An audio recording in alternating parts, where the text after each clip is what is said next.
नमस्कार दोस्तों, एक बार फिर से आपका स्वागत है द कैरियर्स एकेडमी मुरैना में। आज हम भारतीय संविधान के अनुसूची और उसके कुछ महत्वपूर्ण अनुच्छेदों के बारे में पढ़ेंगे। जैसा कि आपको पता है कि भारतीय संविधान में वर्तमान समय में 12 अनुसूचियां हैं, तो आइए हम एक एक से देखते हैं उनको। प्रथम अनुसूची में भारत के कुल राज्य और केंद्र शासित प्रदेशों का वर्णन है। वर्तमान समय की बात की जाए तो आप लोगों को पता ही होगा कि इस समय हमारे 28 राज्य हैं और 8 केंद्र शासित प्रदेश हैं।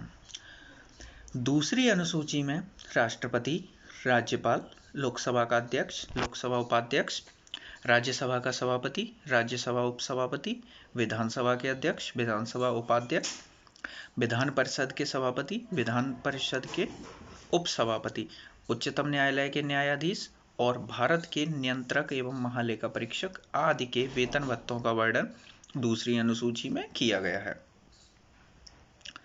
तीसरी अनुसूची में हमारे जो विभिन्न ये पदाधिकारी जो नेता हैं उनके द्वारा ली जाने वाली जो शपथ है उसका वर्णन तीसरी अनुसूची में किया गया है।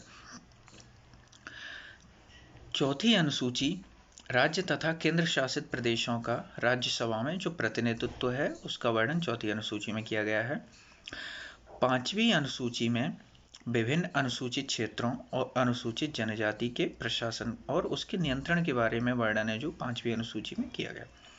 छठवीं अनुसूची में पूर्वोत्तर भारत के जो 4 राज्य हैं असम, मेघालय, त्रिपुरा, मिजोरम, राज्यों के जनजातीय क्षेत्रों के प्रशासन के बारे में जो वर्णन है छठवीं अनुसूची में किया गया है।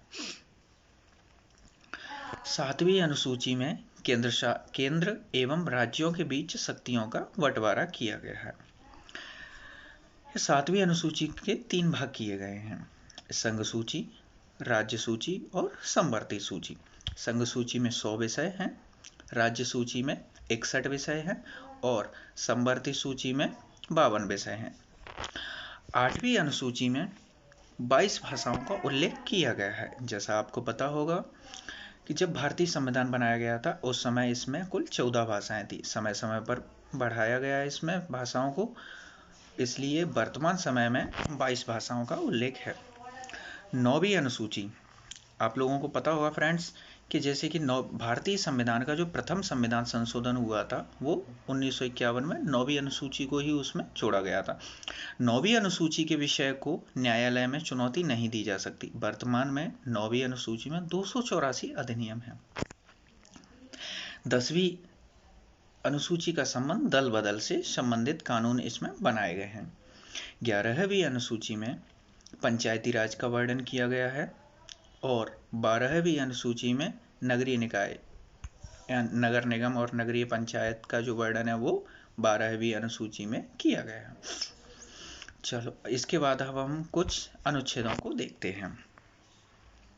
जैसे कि अनुच्छेद प्रथम, इसमें भारतीय राज्यों का उल्लेख है। भारत में जो भी राज्य हैं उनका उल्लेख अनुच्छेद 1 में है। अनुच्छेद 2, नए राज्यों का गठन, जो भी नए राज्य बनाए जाते हैं उनके गठन का जो प्रावधान है वो अनुच्छेद 2 में है।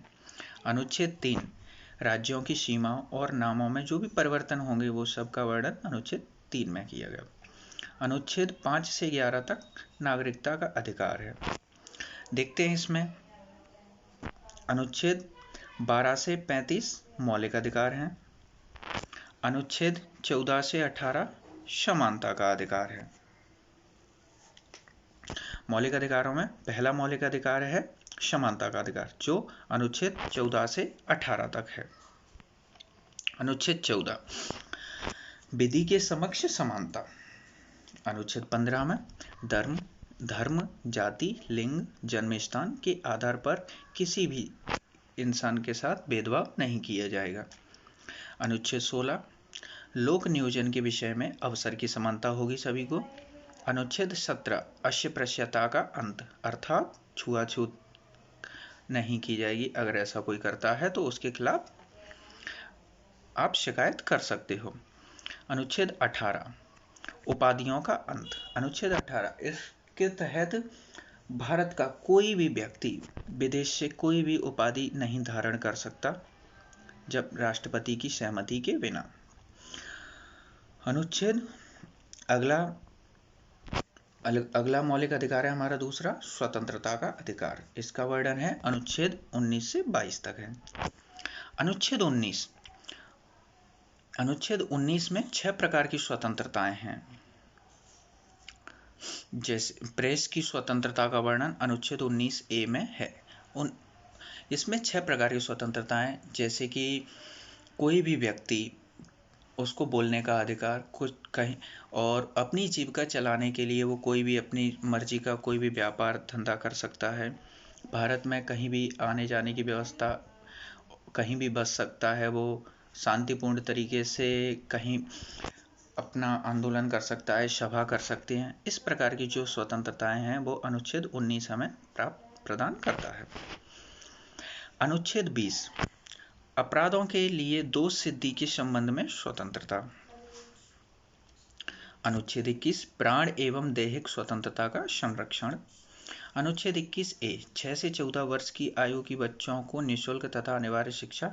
ये 86वां संविधान संशोधन 2002 के द्वारा जोड़ा गया। अनुच्छेद 22 गिरफ्तारी के संबंध में संरक्षण। अनुच्छेद 23 से 28 जो अगला हमारा मौलिक अधिकार है, शोषण के विरुद्ध अधिकार।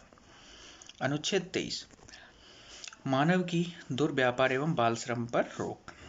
अनुच्छेद 24 में 14 वर्ष से कम बच्चों को जोखिम भरे कार्यों पर नियुक्ति नहीं की जा सकती। अनुच्छेद 26 धार्मिक कार्यों की स्वतंत्रता। अगला मौलिक अधिकार है संस्कृति एवं शिक्षा का अधिकार, जो अनुच्छेद 29 एवं 30 में इसका वर्णन है। अनुच्छेद 29 अल्पसंख्यक वर्गों के हितों का संरक्षण।